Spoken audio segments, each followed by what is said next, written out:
Assalamualaikum warahmatullahi wabarakatuh.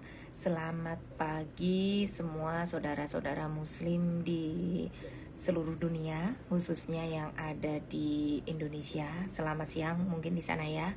Karena saat ini saya berada di kota Madinah Al-Munawwaroh dan alhamdulillah hari ini baru pukul 8.30.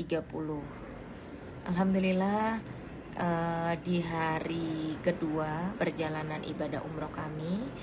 Saat ini saya berada di hotel karantina di Madinah, tepatnya di Hotel Nozul Royal Inn.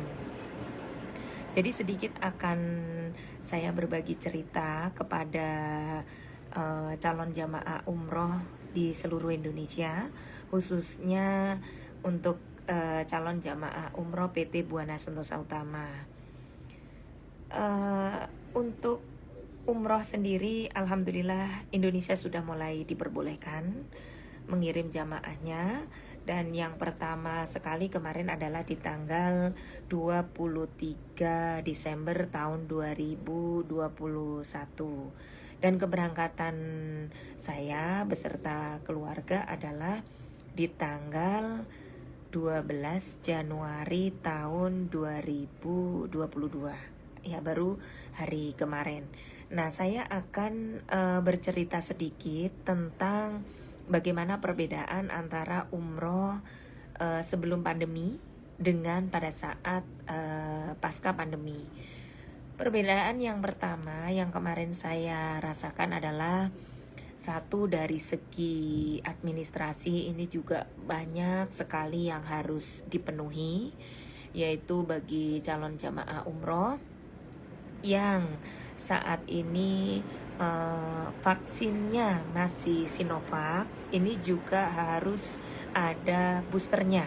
Ini harus punya booster selain Sinovac. Sedangkan yang punya vaksin selain Sinovac itu sudah aman. Jadi 2 dosis sudah cukup, umpama AZ atau Moderna itu sudah aman, sudah bisa untuk menunaikan ibadah umroh secara administrasi. Terus lagi ada beberapa juga yang harus dipenuhi. Kartu kuning tetap sama, harus juga dilengkapi. Terus setelah itu Bapak Ibu memilih travel yang memang bisa dipercaya untuk memberangkatkan ibadah umroh Bapak Ibu. Karena jujur kalau hanya menyampaikan biaya umroh seperti kemarin, seperti musim-musim yang sebelumnya, itu Bapak Ibu tolong jangan mudah percaya, karena memang banyak sekali perubahan-perubahannya. Dan untuk tiket penerbangan pun sekarang itu banyak sekali perubahan, ya, karena belum semua maskapai itu bisa terbang langsung direct ke Saudi. Ya, alhamdulillah kemarin di tanggal 12 Januari saya sendiri terdaftar sebagai jamaah dengan penerbangan yang perdana dari Garuda Indonesia, dari Soekarno-Hatta langsung menuju ke Madinah. Nah, ini tentunya juga harus menjadi pemikiran untuk kita, karena bagaimanapun juga tiket itu harus, yang utama harus sudah confirm, harus sudah diisut untuk keberangkatan maupun untuk sampai pulangnya. Nah, terus setelah tiket, visa otomatis, dan juga ada satu Mukim, aplikasi Mukim itu juga harus diisi. Sisko Patuh itu juga harus diisi. Itu secara administrasi aja sudah banyak sekali perubahan. Terus setelah kita mau berangkat, yang pertama harus adalah tentunya kalau mama dari daerah itu kita harus terbang menuju ke Jakarta. Karena sekarang untuk penerbangan ibadah umroh masih terpusat satu di Bandara Soekarno-Hatta. Jadi Bapak Ibu otomatis harus sudah swab ya dari daerah asal untuk bisa naik pesawat, ataupun mau ditempuh dengan jalan darat juga boleh. Yang penting sampai di Jakarta. Nah, di Jakarta sendiri ini Bapak Ibu harus dikarantina selama 1 hari di asrama haji Nah kebetulan kemarin saya di asrama hajinya Pondok Gede, Jakarta Timur, itu selama 1 kali 24 jam. Nah nanti pada saat di asrama haji kita diadakan PCR, ya kita di PCR. Bagi yang positif insya Allah bisa langsung terbang, bagi yang negatif bisa langsung terbang. Kalau yang positif tentunya ini ditunda, tidak bisa ikut penerbangan meskipun itu tiket sudah diisut. Terus setelah itu hari pertama setelah kita berangkat dari asrama haji, kita langsung menuju ke bandara. Di bandara pun itu banyak sekali perubahan ya. Kemarin yang saya rasakan juga banyak prosedur yang memang harus dilalui oleh seluruh jamaah umroh. Dan alhamdulillah tadi malam pukul 11 waktu Indonesia Barat ataupun pukul 7 waktu Arab Saudi, alhamdulillah saya sudah sampai di Madinah. Nah dari bandara di Madinah itu pengecekannya juga lumayan ketat, yaitu terutama dari sertifikat vaksin kita. Sertifikat vaksin itu harus yang ada bahasa Arabnya. Nah terus setelah dari sertifikat itu kita dicek semua, terus kita baru langsung dijemput oleh maskapai ini untuk menuju ke hotel karantina. Satu lagi yang belum saya sampaikan tadi, sebelum berangkat kita harus sudah confirm juga hotel karantinanya. Hotel karantina di Arab Saudi itu langsung ditunjuk oleh maskapai yang kita gunakan. Jadi kalau menggunakan Garuda berarti yang memilihkan hotel itu dari Garuda. Kalau menggunakan Saudia berarti kita juga yang menentukan hotel karantinanya juga dari Saudia.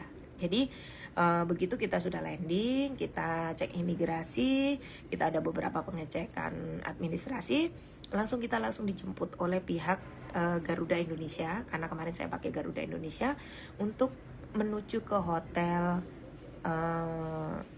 karantina. Nah pada saat masih di bandara itu langsung sudah dibagikan kunci kamar hotel. Jadi benar-benar kita itu dilarang untuk berkumpul-kumpul. Jadi waktu di bandara itu sudah dibagi kunci kamar hotel. Dan begitu kita langsung naik bis, dijemput bis, kita naik bis sampai di hotel. Tanpa berkumpul lama-lama, kita langsung menuju kamar masing-masing. Karena memang kamarnya itu, kunci kamarnya sudah dibagi langsung di bandara. Nah ini kondisi kamar untuk karantina seluruh jamaah. Ini ada Pak Eri nih. Ini ada Pak Eri. Ini siaran langsung pakai FB nih Pak Eri. Ya. Dan perlu Bapak Ibu ketahui bahwa untuk hotel karantina ini yang menentukan adalah maskapai. Ini tentunya berbeda juga biayanya ya. Kalau dulu kita nggak pakai masuk ke hotel karantina, kalau sekarang harus masuk ke hotel karantina. Nah, di hotel karantina ini yang perlu Bapak Ibu ketahui, ini bisa triple, bisa sekamar 3 orang dengan catatan itu adalah 1 kartu keluarga. Jadi kalau Bapak Ibu meskipun saudara tapi tidak dalam 1 kartu keluarga, itu pasti tidak boleh dalam 1 kamar yang sama. Jadi bisa memilih antara sekamar 1 orang, 2 orang, ataupun 3 orang. Ini asal dengan catatan 1 kartu keluarga yang sama. Nah ini termasuk juga akan menjadi tambahan biaya ya, yang mana nanti kita di hotel karantina di Madinah ini adalah selama 5 hari 4 malam. Bayangkan Bapak Ibu di dalam hotel ya, kita benar-benar tidak boleh keluar kamar. Itu adalah 5 hari 4 malam. Ini yang harus benar-benar mentalnya jamaah itu harus dipersiapkan ya, sebelum berubah loh ya. Ini sekarang seperti yang saya rasakan. Jadi termasuk untuk makan saja dikirim ya Pak Eri ya. Ini makan dikirim. Ya. Nah, ini makannya catah. Tapi kalau dari Garuda makanannya enak. Dari Garuda ini hotelnya juga lumayan bagus ya. Jadi ini kita dicatah makan. Nah, makannya itu diantar di depan pintu kamar. Jadi memang kita tidak boleh keluar kamar. Waktunya jam makan kita dikirim. Terus pokoknya setiap saat jam makan itu selalu dikirim. Ingat ya, tidak boleh keluar kamar selama 5 hari 4 malam. Nah, nanti insya Allah hari pertama ini kita akan Ba'da Asyar waktu Madinah, kita akan diadakan PCR. Jadi ini PCR yang kedua, yaitu di Madinah ya. PCR yang kedua. Nah, insya Allah doakan semoga semuanya sehat, semuanya negatif, dan bisa besok setelah selesai karantina kita baru bisa beribadah secara normal ke dalam Masjid Nabawi. Kita bisa sholat di sana, kita bisa masuk raudhah adalah setelah kita dinyatakan negatif ya, setelah selesai karantina. Nah, itulah yang ingin saya sampaikan kepada calon jamaah umroh dimanapun berada. Ini khususnya untuk calon jamaah umroh Buana Sentosa Utama, karena benar-benar ini perubahan yang sangat signifikan daripada kegiatan umroh sebelumnya. Kalau yang sebelumnya itu kita bebas, begitu datang di Madinah langsung malamnya bisa lari, langsung bisa sholat, langsung bisa ke raudhah. Tapi kalau sekarang tidak, Bapak Ibu harus sabar menginap di dalam hotel dan tidak boleh keluar kamar hotel selama 5 hari 4 malam. Nah, ini perjuangan yang sangat luar biasa tentunya ya Bapak Ibu ya. Dan sedikit juga saya menginformasikan, mungkin Bapak Ibu yang sudah punya niat untuk segera bisa berangkat umroh, ini kan bertanya-tanya, biaya umrohnya berapa sih antara yang dulu sebelum pandemi dengan sekarang setelah pandemi ini, bedanya berapa? Nah, ini Bapak Ibu saya ajak untuk berpikir secara logis. Ayo kita berpikir bersama-sama supaya Bapak Ibu sekalian juga dalam mempersiapkan keberangkatan ibadah umrohnya ini benar-benar bisa maksimal ya, tidak menyesal di kemudian hari. Nah, tentunya seperti yang saya rasakan juga, ini biaya umroh dari sebelum pandemi dengan sekarang adalah bedanya sangat-sangat lumayan jauh.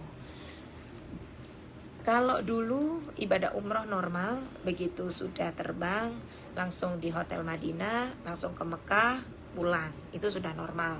Nah, kalau sekarang itu harus ditambah. Yang pertama, Bapak Ibu ditambah menginap 1 hari 24 jam itu di asrama haji terdekat dengan penerbangan. Tentunya itu kan ada biayanya ya. Biayanya itu kalau menginap itu antara 650.000 sampai kurang lebih 850 itu berjamaah ya. Itu di asrama haji. Sudah include PCR ya. PCR yang pertama di asrama haji. Terus yang kedua, bedanya lagi, ini biaya karantina selama di Madinah 5 hari 4 malam. Coba Bapak Ibu bisa hitung itu biayanya berapa selama kita di karantina di Madinah. Nah, selain itu juga nanti biaya asuransi, karena semua jamaah umroh itu wajib diasuransikan yang mengcover COVID ya, dari mulai keberangkatan sampai nanti pulang di Indonesia. Terus lagi kalau saya hitung dari jadwal yang sudah ada itu kita akan diadakan PCR dari mulai keberangkatan sampai nanti pulang adalah 6 kali. Bayangkan Bapak Ibu berapa biaya PCR 6 kali untuk satu jamaah. Terus kita sepulangnya sampai di Indonesia juga masih wajib mengikuti karantina di Jakarta. Ini karantinanya untuk jadwal saya itu masih 6 hari ya Pak Eri ya. Masih 6 hari. Nah, semoga kita doakan semoga nanti semakin pendek karantinanya, dan ataupun bisa tanpa karantina, kita doakan bersama. Nah, itu tentunya Bapak Ibu bisa berhitung secara logis Jangan berapa tergesa-gesa. biaya pengeluaran yang tadi sudah saya sebutkan. Itu otomatis berbeda dengan umroh yang sebelumnya. Nah, itu bisa dihitung. Nah, kalau dihitung secara nominal penambahannya ya antara 10 sampai 15 juta ya Pak Eri ya. 10 sampai 15 juta per satu jamaah untuk tadi untuk karantina Jakarta, untuk karantina di Saudi waktu kedatangan, ataupun untuk karantina sepulang kita ibadah umroh. Tentunya perbedaannya yang sangat lumayan. Nah, tentunya Bapak Ibu kalau mau berangkat umroh di pasca pandemi ini harus benar-benar menjadi perhatian. Jika ada yang mengajak dan sudah dijelaskan biaya umrohnya, Bapak Ibu harus benar-benar meminta rinciannya secara detail. Jangan sampai nanti Bapak Ibu disampaikan biaya umroh seperti yang kemarin-kemarin, tapi belum termasuk tadi biaya-biaya yang seperti saya sebutkan. Ini akan menjadi bumerang. Bapak Ibu sudah setor duluan, tapi belum tahu biaya yang harus dikeluarkan selain itu. Dan itu padahal jumlahnya nominalnya lumayan banyak. Nah, ini yang wajib Bapak Ibu harus pahami. Makanya kalau mau berangkat harus minta penjelasan secara detail. Berapa biayanya untuk all in, keseluruhan. Jadi Bapak Ibu pada saat berangkat umroh itu tidak usah memikirkan biaya-biaya tambahan lagi. Ini harus benar-benar mulai dari sekarang dipikirkan. Insya Allah kami dari Buana Sentosa Utama sendiri pun saat ini belum bisa menyampaikan harga fix untuk keberangkatan umroh Bapak Ibu sekalian. Karena memang banyak sekali perubahan. Oleh karena itu nanti insya Allah sepulang saya dengan Bapak Komisaris umroh ini baru saya sampaikan untuk biaya umroh yang sedetail-detailnya. Kalau yang saat ini banyak sekali yang menanya berapa biayanya, saya sendiri belum bisa memberikan kepastian secara detail. Jadi harus sabar dulu, nanti tunggu saya sepulang umroh, dan nanti apapun yang saya rasakan, saya alami akan saya ceritakan kepada Bapak Ibu sekalian, supaya Bapak Ibu benar-benar mempersiapkan mental pada saat keberangkatan ibadah umroh. Ya, mental termasuk di karantina. Namanya di karantina itu harus sabar. Kita di dalam kamar, tidak boleh keluar kamar, hanya suruh tidur, makan, ya, waktunya sholat, dan kita tidak boleh keluar kamar bebas. Itu yang harus dipersiapkan mentalnya. Selain itu juga biaya tadi yang sudah saya sebutkan. Ingat, jangan sekali-kali Bapak Ibu sudah membayar biaya umroh tapi belum termasuk yang lain-lain. Sementara yang lain-lain itu yang luar biasa banyak. Ya, Bapak Ibu harus pinter dalam memilih travel yang akan memberangkatkan Bapak Ibu sekalian untuk menuju ke Tanah Suci. Mungkin itu yang bisa saya sampaikan. Saat ini saya juga masih tetap harus sabar karena masih di karantina ya, tidak boleh keluar kamar. Terima kasih atas perhatian dari Bapak Ibu sekalian. Tetap jaga kesehatan, tetap semangat berdoa, tetap memohon sama Allah agar segera kondisi seluruh dunia segera normal kembali dan kita bisa segera beribadah ke Tanah Suci pula dengan bebas seperti dulu-dulu tanpa banyak aturan seperti sekarang, ya.